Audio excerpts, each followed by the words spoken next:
Investing versus paying debt. What's the best way to improve your finances? Hello everyone and welcome back to another episode. So today we're gonna talk about two subjects that are held very dearly to our hearts, and it's the topic of should I pay off debt before investing, or should I invest and then pay off debt, or maybe do a combination of both? I don't know. I guess we'll just find out when we talk. So once again, we're two different people and we have different approaches in life. And I know that overall, usually you tend to lean more towards paying off debt first before you can even do something else.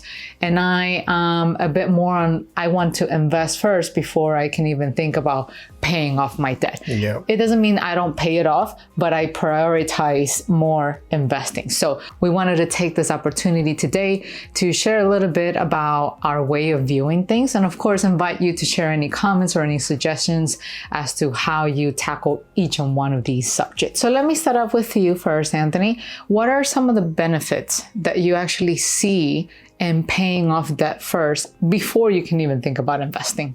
Yeah, okay. So one of the first benefits is mental peace. Because when you have debt, let's say you have multiple credit cards and you need to remember every single day or every single month to pay them off so you don't have extra interest that you need to pay on top of that. And what happens, it has happened to me in the past, that I forget and simply either pay a penalty the next month, like could be $30, $40, $50. And when you don't have money, that's quite a big amount of money that you need to pay them off. Towards interest. So mental peace will be one of the first things. The second thing that you get is clarity in your numbers. And what I mean by that is that, let's say you decide to invest your money on something, and that something is giving you $500 a month of profit. What happens is that at the end of the year, probably if you multiply 500 times 12, that will be $6,000. Now, let's assume that you have debt and the amount of money that you're paying on interest is $700 a month. So at the end of the year, that will be equivalent to $8,600. There you go. So now you have the money that you're earning from that investment that's giving you $500 a month.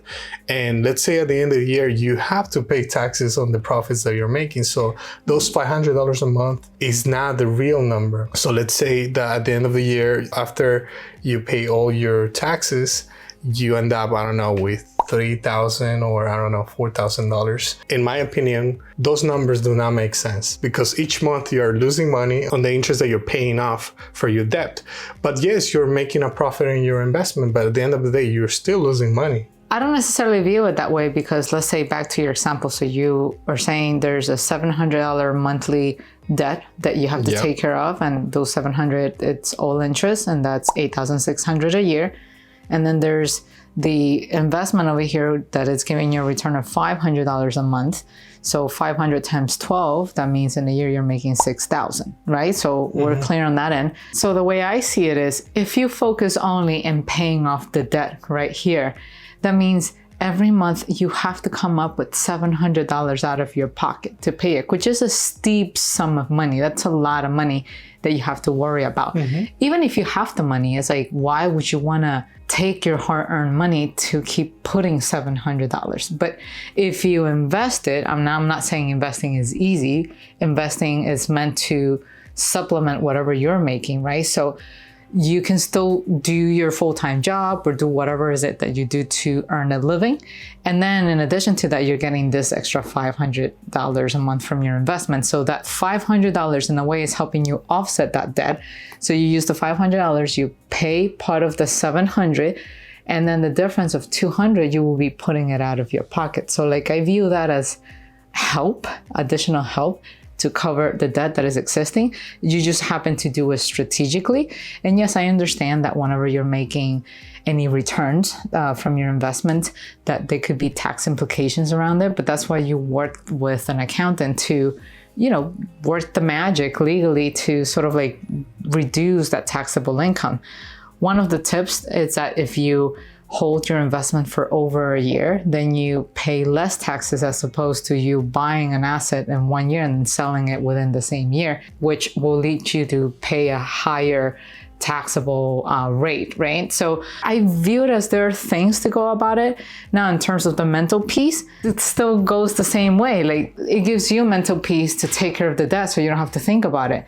But what gives me mental peace will be knowing that I have this extra source of income from the investment helping me pay it off. So like, it's in a way reduces the weight that I have on my shoulder about worrying about that $700 that I need to pay. But that's just my point of view, right? It doesn't have to be the same as yours, but there's just different ways to look at things. I do agree. I mean, if you have a sweet point, I think that's all about your circumstances and where you're standing. And if you can find a sweet point, maybe not necessarily pay the entire interest. I mean, maybe you can invest half of the money and half put it towards the interest, like you said. So what is your investment strategy, and what types of investments do you prefer before versus now? Well, I mean, right now, it's kind of obvious. I prefer real estate, but not everyone can start off investing in real estate immediately. And so the way I first started when I was very young and started my investment journey and I came out of college, my very first investment was in my retirement, meaning in my 401k. So at that time, my first job offered a 401k plan and where you just simply set money aside all the way towards retirement. And luckily, my company also offer a company match. For those who don't know what that means, is just basically the company adding an additional contribution on top of whatever you're setting aside. So in order for the company to do that, you have to add a minimum. Usually per company is like 3% of your salary, and then the company will match the rest. So what I started off was allocating 10% of my salary at the time. And so I will put 10%, and because I already met the minimum, the company will put up, I think it was 6% at the time, because it goes up as you add more. And so instead of really putting 10%, I was actually getting 16%. 16%? 16, because it was 10 from me and then 10 from the company. They set it aside, and then you will start seeing that money grow. So like, I wasn't really touching it, because it's not like I was taking money out of my paycheck and then directly depositing it towards my 401k account. It was an auto draft. So like, the 401k company will just automatically take money out of your paycheck. So in a way, I never saw that money, but I kind of saw it. Like, you could log online and just check, this is how much money you have, and this is how much the company's giving you, and then overall you will have a total of that much. So over the years, I started accumulating all of that money, and then eventually I leveraged some of that money to buy real estate, and then use the rent proceeds to pay off the debt. And sometimes when doing that, you need to pay penalties if you don't give the money back.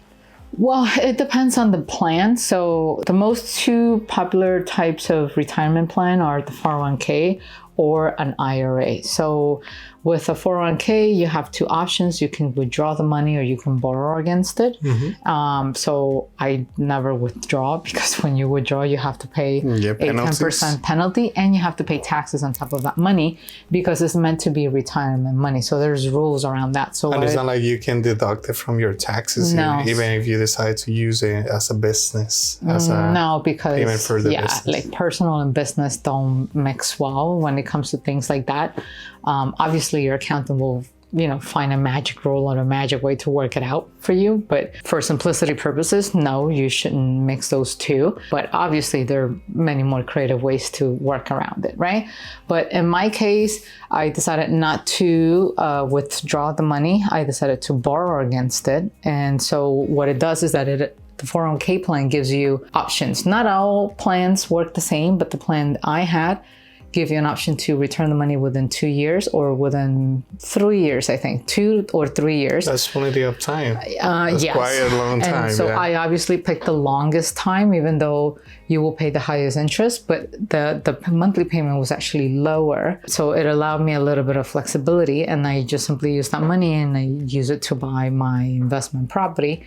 And with the rent proceeds, I will pay off the 401k plus whatever mortgage I have left. So that's how, in essence, I started doing that. So you have to pay that money back, and the payback works exactly the same.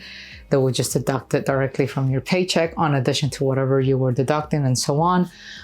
It sounds like a puzzle, but like it's not as complicated. Like the systems will do everything for you once you set it up. And you get access to a portal where you can just do all of that. You can always monitor that money. It's not like you need to go to an office. No, I mean, in fact, I don't think anybody does that. Yeah. And why do you think companies do that, like compensation plans? Well, many reasons. One is employee retention.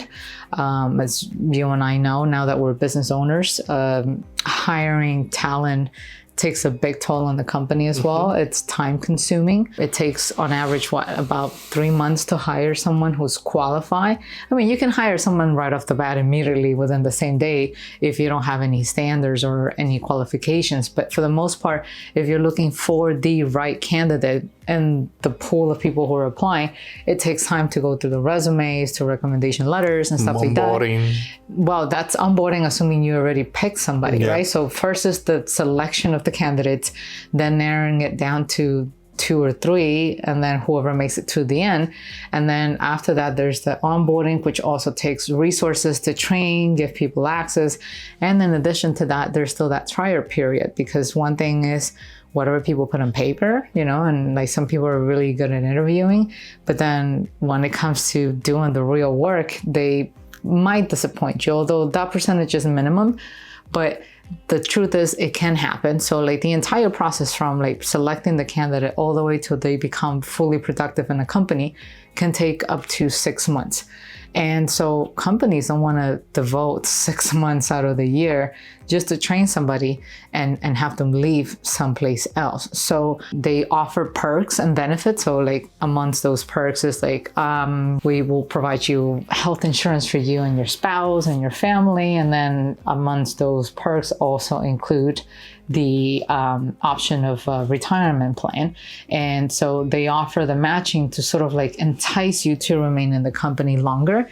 In fact, company matches are not available to employees until 3 to 5 years afterwards, depending on the company. You can participate right away in some companies, but in order for you to take that money with you, you have to stay in the company for a certain amount of time. So I've been in companies where they require you to be there 3 years. So when you log into your portal, you see this is the amount of money you have. This is the amount of money your company's giving you. And then at the bottom, you will see very tiny font saying, this money will be available for you after this date. And it's usually 3 years. And some companies will even require you to stay there 5 years. What happens if you leave before? You just don't get the money, period. But the money you put aside is yours, but the money the company puts, you don't get, right? So it's a trade-off, and for employees to decide, hey, like, do I leave for this other company that's giving me more money, but then I'm losing the 401k match? And then that's a personal decision to do. I have left the 401k on the table in some companies because I run the numbers and I had the potential to do better off at the newer place. But there are some other instances in where I just had too much money on the table and I just didn't think it was worth it. So I waited it out. I let the offer pass and I waited for the next offer to come. But at least I met the minimum time to take that money with me. And so that's how I started before. That's how some people can get started right away. Now that you talked about before, and you said now, you just talked about real estate, but I know you also are investing in life insurance as well. The life insurance thing, I don't really see it necessarily as an investment. I view it more as an actual insurance, right? So there are different types of life insurance out there. And I know the one that people know the most is the one that you buy. And then in case you die, then, your beneficiaries will receive the money. But that's not the type of life insurance that I invest in. I invest in one that sort of like works like a savings account in a way. So you put money aside and then it accumulates value. So it gets cash accumulation. So in the event that there's an emergency, I can go and I take the money out from that policy to take care of whatever emergency I need to take care of. But I don't necessarily view that as an investment. It's more of like, oh, if I need liquid cash, I will go there. Why do that and not a savings account? Because a savings account doesn't give me enough of a return. So like I run the numbers and the life insurance option worked better. So I choose to go down that path. So that's it on my investments. Now I want to bring the subject back to the topic of debt, right? So how do you prioritize your debt? How do you know which ones to pay first, which ones to pay later? Like, is there a strategy behind it when you're paying it off? There are two components in which I take to determine how I'm going to pay the debt off. The number one component is, okay, where am I paying the most interest? If the answer is A, I will take a look at the option A, but also I need to determine, okay, how long is the debt? Is it for 1 year, 2 years, 3 years, or more? Depending on that, that will also be a determining factor. Those are the 2 points that I take in consideration when paying something off. So it's just basically a combination, and you just choose to prioritize whatever is more important at the moment. Got it. Like it looks like some people prioritize based on interest because they don't want to pay out interest, but you also see value on, hey, if I can finish paying off this piece of debt in like 1 month, why not just tackle it? Then that will be one less to worry about while I focus on the rest. So Correct. It looks like either way, it's okay, but it's whatever works for you. In addition to that, I like to pay one debt at a time.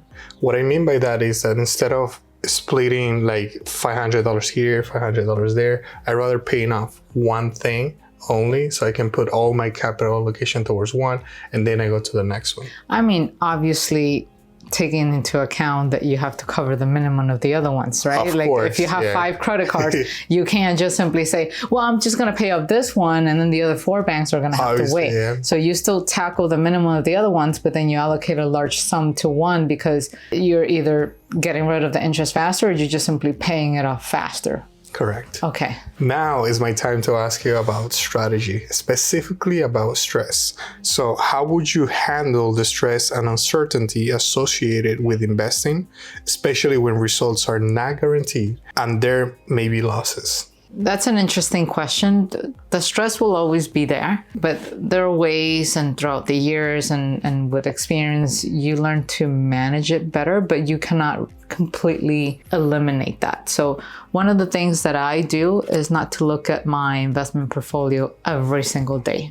Like, depending on the type of investment that I do, I monitor it either on a monthly basis or on a quarterly basis. I just set reminders just to do spot checks to see how they're doing. So that kind of like gives me an idea of where I'm going. For the most part, I get a positive scenario, but there from time to time, I do get negative scenarios. A great example of that happened during the pandemic, where our stock portfolio actually dropped down precipitously. And even with the real estate portfolio, which some of you might have seen in the episode about the difficult decision of liquidating the 17-unit complex, it just comes with the territory. So one, not staying on top of it all the time, because if you want to monitor it all the time, you are never going to be able to completely relax. And the whole point of investment is that that piece of investment should give you a peace of mind. Granted, you also have to understand and accept that when you're going into any investment, there's a possibility that you are not going to get your expected return or your hope return, which is why education is extremely important. Investing is not like playing the lottery. Like, you have to really educate yourself before you even make the decision as to going in, oh, I want to invest in the stock market, or I want to invest in real estate. You have to understand the product or the asset that you're investing your money in. You have to understand the risk that it brings when you put your money into that type of asset, and come to the conclusion, or at least come to terms within yourself to accept that, hey, this is the risk that it involves to invest in this. I am willing to accept it if it doesn't go well. And if it doesn't go well, then just simply, analyze the situation and try to reassess what could have been done differently. So that's one way. I know it's easier said than done. It is not nice to see your money drop or to see your asset losing money. But then at the same time, the beauty of this is that you can get creative with it and try to figure out what can I do with that money, whatever I can salvage out of it. So for example, if you invested in the stock market and it was going great at some point and all of a sudden it's just dropped, I really hope that you had an emergency fund set up so you don't have to touch that money and liquidate it, because then you will really lose money, right? So you will use your emergency fund in the meantime to buy some time and let, the value of your stock portfolio come back up until you can finally see, okay, I can either break even, which is better than losing money, or ideally, hey, I make some money, let me just liquidate this and see what else I can choose to invest my money on, right? In a scale from 1 to 10, 10 being fearless, and let's talk about maybe 10 will be someone who gambles. Like, what would you place yourself in terms of risk taker? Would you say that you're like a 10, like a fearless, like risk taker? I'm just gonna throw my money out there and hope for the best? I think some people are gonna judge me for this, but I'm pretty fearless. And I think you can attest to that. I go all in. If I already study the pros and cons, I don't get stuck in the analysis paralysis. When I do something, I go all in. And the only reasons that you will find me not doing something is because I don't understand it. If I don't know enough about the investment, I won't waste my time or money doing it. Unless it interests me, then I will dedicate the time to learn about it before I even do anything. But the truth is, right now, we don't have the time. And so what I do is whatever additional income I get to set on the side, I just invest it in the assets that I currently understand, which is the stock market, real estate, precious metals, and some small businesses that we see the potential of the value that it could possibly give us a return. But I don't expect to live off of those investments. As you know, we're just building equity for hopefully a future where there's less financial stress. But right now we don't touch the money that we get from our investments. We just continue to work, and that just continues to pile up. That's the whole intent of it. So going into investment, knowing that as well, can also help you better control the stress. You and I have traveled a lot, right? And we've met all kinds of people who view investments in a different way. We have come across instances in where we've met people that see investments as their salvation. A big example was that kid that we met in Texas. He was an Uber driver. I remember he told you the story. He was very young. Well, he's still very young because that was not too long ago. And he said that he invested, $5,000? So he asked us, okay, where are we going? And I told him we're going to an investment conference. And what he said is that, I invested too, but I don't like investing because I lost all my money. And I asked him, okay, what were you investing on? And I think he was fearless too.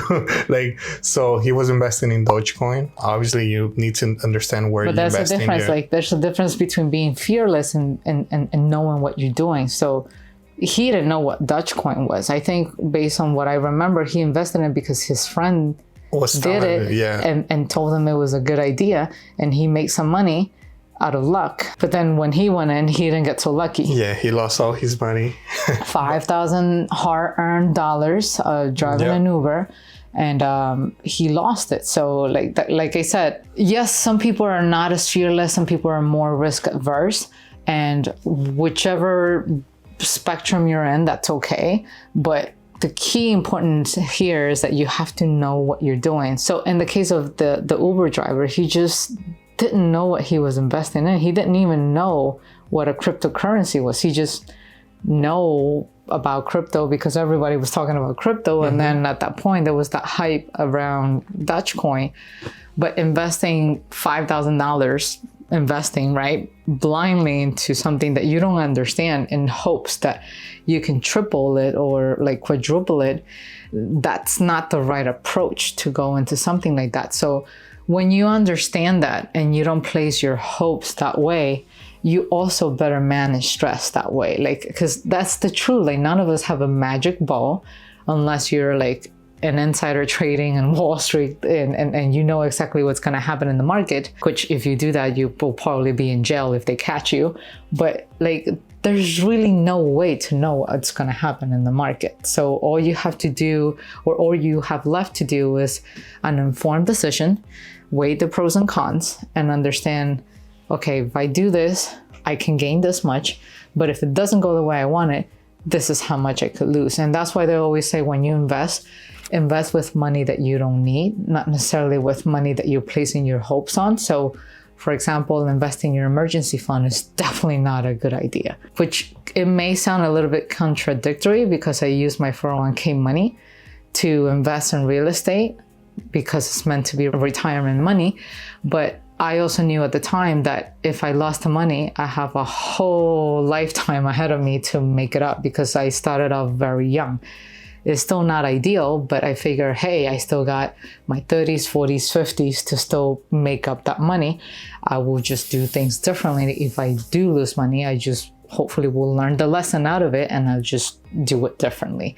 But yeah, I feel bad for that kid. $5,000 and then just all gone. So since we're in the topic of negative experiences, right, that could happen with investing, did you ever experience something negative with investing that led you to prefer paying off debt first before investing? Or maybe I'm just making things up, but like, has there been any? Yes, I lost money on the stock market, but I also won money on the stock market as well. And the gains were offset the losses.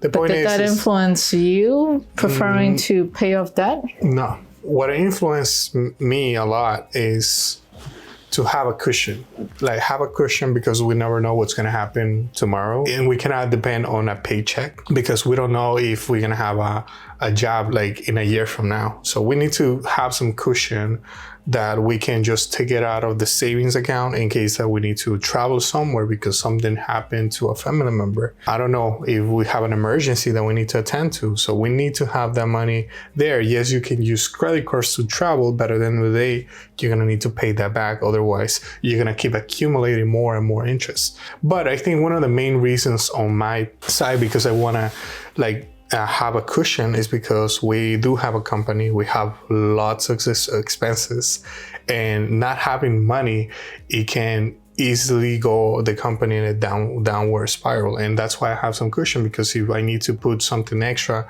out of my pocket, let's say for some reason we need to buy something new for the company, and that could be with NOVARISE, or that could be with other companies that we have as well, and we can pull the money out and make sure that the business live and that doesn't die, or we don't have to declare any bankruptcy or anything like that. And that's why I keep that cushion in my bank account, and that's why I pay off the interest, because I want to have as much cash available as possible. And whenever I have an opportunity in the future, if I want to invest in a business, I want to have that cash available so I can pull the trigger and not just be waiting like 2 months or 1 month for the money to come my way because I placed it on an investment and maybe I'm waiting to sell it and no one is buying it. All right. Interesting point of view. So now we're thinking about access to liquidity, immediate liquidity versus illiquid funds.